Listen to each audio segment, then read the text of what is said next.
C'est du harcèlement. Il se moque de l'apparence de l'autre, il la juge et il vole ses affaires chaque moment. Et le harcèlement car c'est un peu de la violence. Ça s'est répété plusieurs jours. On se moque que de Zoé, on l'embête.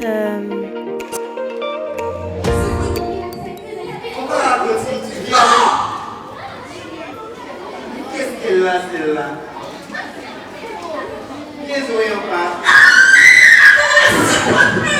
On parle de l'harcèlement scolaire qui est un grand fléau.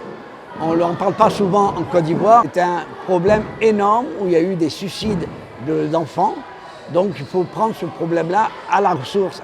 Et il faut dès maintenant prendre conscience que ce problème-là peut marquer toute une vie des enfants. Le harcèlement, c'est insidieux. Ça vient doucement de l'école. Il y a les réseaux sociaux et on continue à harceler les personnes. Et parfois même qui ne disent rien, qui ne se plaignent pas, qui disent rien à leurs parents et qui dépriment.